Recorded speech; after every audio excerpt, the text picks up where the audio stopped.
नमस्कार। कुसुम private tutorial में आपका स्वागत है। आज हम कथा लेखन करने वाले हैं। हमारा जो 80 मार्क्स का रिटन पेपर होता है, इसके अंदर विभाग 5 उपयोजित लेखन, ये 10 मार्क के लिए हमें प्रश्न पेपर में पूछा जाता है। तो प्रश्न 5 का आ खालील कृति 16वां, ये 3 कृति दी हुई रहती है, जाहिरात लेखन, बातमी लेखन और कथा लेखन। इन तीनों में से हमें कोई भी 2 कृति लिखनी होती है और वो जो है 10 मार्क के लिए होती है। ठीक है। प्रश्न 5 कथा लेखन, ये हमें 5 मार्क के लिए होता है। कथा लेखन हा प्रकार वेगवेगळ्या पद्धतीने विचारला जातो। अर्थात ये जो कथा लेखन है उसके प्रश्न अलग अलग तरीके से हमें पूछे जाते हैं। तो देखते हैं हम इसके अलग अलग प्रश्न कैसे पूछे जाते हैं। मुद्द्यावरून कथा लिहा, मतलब पॉइंट्स दिए हुए रहते हैं, पॉइंट्स को लेकर हमें स्टोरी लिखनी होती है। सेकेंड है शब्दांवरून कथा लिहा, 3-4 कोई भी शब्द दिए हुए रहेंगे, उसमें से हमें कथा लिखनी होगी। और थर्ड है चित्रावरून कथा लिहा, कोई भी चित्र ड्रॉ किया हुआ रहेगा, उसको समझकर हमें कथा लिखनी होती।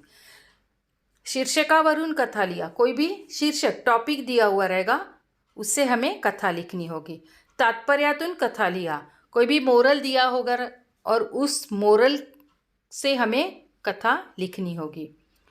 और अपूर्ण कथा पूर्ण करून लिहा, कभी कभी ऐसे भी होता है कि लास्ट का पार्ट दिया हुआ रहता है और हमें स्टार्टिंग का पार्ट लिखना होता है।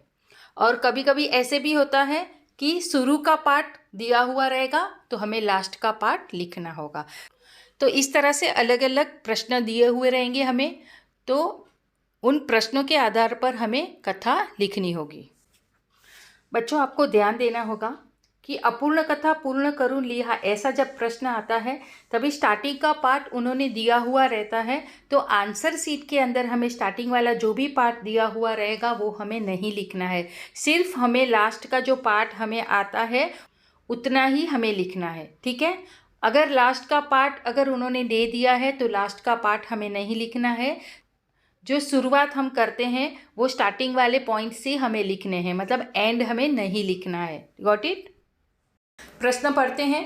खालील मुद्द्यांचा उपयोग करून कथा लिहा, खालील म्हणजे नीचे, मुद्दा मतलब पॉइंट, जो नीचे पॉइंट्स दिए हुए हैं उस पॉइंट के आधार पर स्टोरी लिखनी है। मुद्दे कौन से हैं देखते हैं। अनाथ मुलगा, रोज सकाळी वर्तमानपत्राचे वाटप, दुपारी शाळेत जाताना रस्त्यात एक पाकिट मिळणे, वर्ग शिक्षकांना देणे, पाकिटात माणसाचे नाव व पत्ता, पोलीस चौकीत देणे, योग्य व्यक्तीस हरवलेली वस्तू मिळणे, माणसाला आनंद, शाबासकी मुलाला बक्षीस व त्याच्या शिक्षणाची जवाबदारी घेणे और तात्पर्य। तो इस तरह से ये मुद्दे दिए हुए हैं, इन मुद्दों को पकड़कर हमें स्टोरी लिखनी होगी। जो भी हम स्टोरी लिखते हैं उस स्टोरी में शीर्षक और तात्पर्य होना बहुत ज़रूरी है। शीर्षक का 1 मार्क होता है, तात्पर्य का 1 मार्क होता है, तो याद से बिना भूले हमें लिखना है। ठीक है। हमने इस स्टोरी को नाम दिया है प्रामाणिक संजय। संजय अनाथालयातील एक मुलगा, संजय है वो अनाथालय में रहता है, वो आश्रम में रहने वाला एक लड़का है। काम करून शिकत होता, वो अपना खुद काम करता था और काम कर कर के वो पढ़ाई करता था। थोड़े पैसे कमवण्यासाठी सकाळी वर्तमानपत्राचे वाटप करण्याचे काम तो करत असे। थोड़े उसके पैसे मिल रहे थे, तो किस चीज़ के पैसे मिल रहे थे, जो न्यूज़पेपर होता है उस न्यूज़पेपर को वो घर घर जाकर बांटता था और इस वजह से उसके थोड़े बहुत पैसे मिल जाते थे। एक दिवस वर्तमानपत्रे वाटून झाल्यावर तो नेहमीप्रमाणे शाळेत जात होता। न्यूज़पेपर बांटने के बाद वो स्कूल में जाता है, तेव्हा वाटेत त्याला एक पाकिट मिळाले। जो जा रहा था उस रास्ते में उसको क्या मिला, एक पाकिट मिला। रस्त्यावर फारशी रहदारी नसल्याने तिथेच रस्त्यावर पडले होते। आने जाने वाले जो लोग थे वो उस समय कम थे, इसकी वजह से शायद वो पॉकेट जिसका भी गिरा था वो वहाँ का वहाँ ही पड़ा था। संजय ते पाकिट घेऊन शाळेत आला व त्याने ते वर्ग शिक्षकांकडे दिले।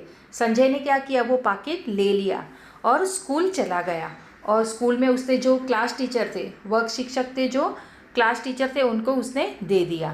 पाकिटात त्या माणसाचे नाव व पत्ता होता। जो पाकिट थी, पॉकेट के अंदर जिस आदमी की पॉकेट थी उस पॉकेट के अंदर उस व्यक्ति का नाम भी था और उस व्यक्ति का एड्रेस भी था। शिक्षकांनी ते पाकिट पोलीस चौकीत नेऊन दिले। जो वर्ग शिक्षक थे उसके उन्होंने क्या कर दिया, पोलीस चौकी में वो पॉकेट दे दिया. पत्ता असल्याने पोलिसांनी मालकाला बोलावले व त्याची पाकिट परत केली. तो पुलिस ने क्या कर दिया, एड्रेस देकर उस जो मालिक था उस मालिक को दे दी. पाकिटात 10,000 रुपये होते. देखो पॉकेट के अंदर कितने थे, 10,000 रुपीज थे.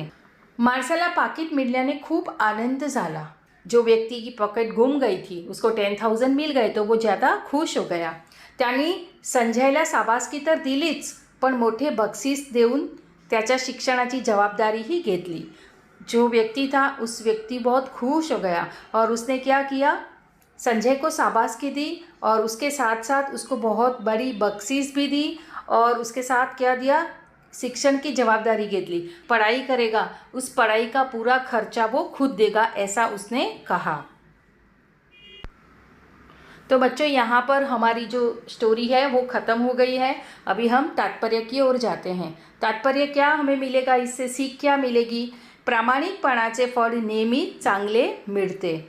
जब हम ऑनेस्ट होते हैं, जब हम सच्चे होते हैं तो कभी भी सच्चाई का फल क्या होता है, सच्चाई का फल हमारे लिए बहुत अच्छा होता है. देखो संजय को सच्चाई का फल कैसे मिला, वो अनाथ था, उसके पेरेंट्स नहीं थे, लेकिन फिर भी इसको जो जितना भी वो पढ़ाई करेगा उसका खर्चा पूरा वो व्यक्ति ने ले लिया, प्लस और उसको बख्शीश भी दी और उसको शाबासकी भी दी थी. तो इस तरह से हमें ये स्टोरी पता चल गई कि प्रामाणिक मतलब जब हम ऑनेस्ट होते हैं तो हमें कितने फ़ायदे होते हैं ऑनेस्टी के, वो यहाँ पर स्टोरी हमें सिखाती है. अगर यही स्टोरी में आपको शीर्षक दिया, अगर शीर्षक से आपको स्टोरी लिखनी होगी तो भी अभी आपको आ जाएगी. जैसे प्रामाणिक संजय दिया या प्रामाणिक की जगह और किसी का नाम दे दिया तो वो भी आप लिख पाओगे. इसके अलावा अगर तात्पर्य दिया तो तात्पर्य, जैसे तात्पर्य दिया है प्रामाणिकपणाचे फळ नेहमी चांगले मिळते, तो इसके अनुसार हमें स्टोरी लिखनी है तो वो भी आप अभी लिख पाओगे. ठीक है, इजी है ना, अभी इजी लग रहा है ना आपको. आपको स्टोरी में 5 में से 5 मार्क्स लेने ही चाहिए. तो मैंने और भी स्टोरियाँ डाली हुई है, आप प्लेलिस्ट खोलोगे तो आपको वहाँ पर वो स्टोरी मिल जाएगी. तो मिलते हैं हम अगले वीडियो में, तब तक के लिए धन्यवाद.